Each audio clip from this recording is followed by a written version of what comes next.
हिमालय की दुर्गम चोटियों में जहां बर्फ और रहस्य एक दूसरे में घुल मिल जाते हैं, एक प्राचीन गांव बसा था, कालकूट। यह गांव सदियों से दुनिया से कटा हुआ था, जहां लोग प्रकृति के नियमों और प्राचीन मान्यताओं के अनुसार जीवन जीते थे। कालकूट के लोग पहाड़ के उस पार बसी एक रहस्यमय गुफा से डरते थे, यमद्वार। कहा जाता था कि यमद्वार में कालकूट नामक एक प्राचीन दानव का वास था, जो हर पूर्णिमा की रात को गांव में आता है और किसी एक को अपने साथ ले जाता था। कालकूट के लोग सदियों से इस दानव के डर में जी रहे थे और हर पूर्णिमा की रात को अपने घरों में दुबक जाते थे। गांव का सबसे बहादुर युवक था अर्जुन, जो एक कुशल शिकारी और पर्वतारोही था। अर्जुन को कालकूट की कहानियों पर विश्वास नहीं था। वह मानता था कि यह सिर्फ गांव के लोगों का डर है और यमद्वार में कोई दानव नहीं रहता। एक पूर्णिमा की रात, जब गांव के लोग अपने घरों में छिपे हुए थे, अर्जुन ने यमद्वार की ओर जाने का फैसला किया। वह सच्चाई जानना चाहता था। उसने अपनी तलवार और टॉर्च ली और अंधेरे में निकल पड़ा।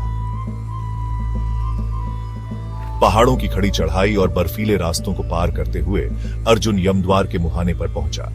गुफा के अंदर से ठंडी हवा आ रही थी और एक अजीब सी गंध हवा में तैर रही थी। अर्जुन ने अपनी टॉर्च जलाई और गुफा के अंदर कदम रखा। गुफा के अंदर का दृश्य भयानक था। दीवारों पर प्राचीन चित्र बने हुए थे, जो कालकूट दानव की कहानियां बयां कर रहे थे। गुफा के अंत में एक विशालकाय दरवाजा था, जो काले पत्थर से बना हुआ था।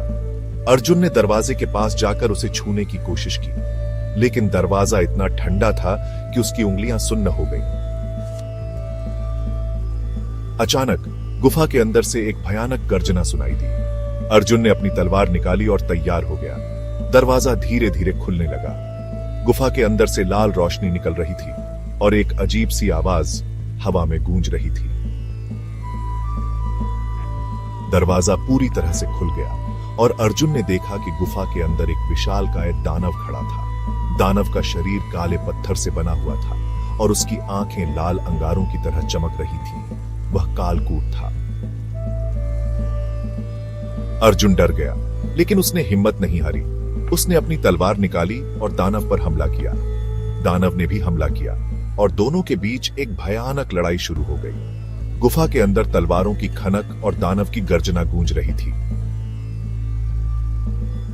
अर्जुन ने अपनी पूरी ताकत से दानव पर हमला किया, लेकिन दानव बहुत शक्तिशाली था। अर्जुन घायल हो गया और उसकी तलवार उसके हाथ से छूट गई। दानव ने अर्जुन को पकड़ लिया और उसे हवा में उठा लिया। अर्जुन ने अपनी आंखें बंद कर ली और उसे लगा कि अब उसका अंत आ गया है, लेकिन अचानक दानव ने उसे छोड़ दिया। अर्जुन जमीन पर गिर गया और उसने देखा कि दानव दर्द से कराह रहा था। अर्जुन ने देखा कि दानव की छाती में एक छोटा सा छेद था और उसमें से लाल रोशनी निकल रही थी। अर्जुन को समझ में आ गया कि यह छेद दानव की कमजोरी है। उसने अपनी तलवार उठाई और दानव की छाती में छेद पर हमला किया। दानव ने एक भयानक चीख निकाली और उसका शरीर टुकड़ों में बिखर गया। गुफा के अंदर की लाल रोशनी बुझ गई और शांति छा गई। अर्जुन गुफा से बाहर निकला और उसने देखा कि सुबह हो गई थी। गांव के लोग यमद्वार के बाहर इकट्ठा थे। उन्होंने अर्जुन को देखा और खुशी से चिल्लाने लगे। अर्जुन ने उन्हें बताया कि उसने कालकूट दानव को मार दिया है। गांव के लोग बहुत खुश हुए और उन्होंने अर्जुन को अपना नायक घोषित किया। उन्होंने यमद्वार के दरवाजे को हमेशा के लिए बंद कर दिया और कालकूट के डर से मुक्त हो गए। लेकिन अर्जुन जानता था कि हिमालय के पहाड़ों में और भी रहस्य छिपे हुए हैं। उसे पता था कि कालकूट की छाया अभी भी वहां थी और वह कभी भी लौट सकती थी।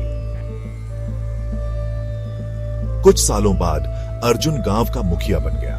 उसने गांव के लोगों को सिखाया कि कैसे पहाड़ों के खतरों से निपटना है और कैसे अपनी रक्षा करनी है। उसने उन्हें यह भी सिखाया कि डर को कैसे जीतना है और कैसे अपनी हिम्मत बनाए रखनी है। अर्जुन की मृत्यु के बाद कालकूट के लोगों ने उसकी याद में एक मंदिर बनवाया। उन्होंने अर्जुन को एक देवता के रूप में पूजा और उसकी कहानियां पीढ़ियों तक सुनाई जाती रही। लेकिन कालकूट की छाया आज भी हिमालय के पहाड़ों में घूमती है और वह हमेशा वहां रहेगी जब तक कि कोई और अर्जुन न आए। Please like, share and subscribe for more videos.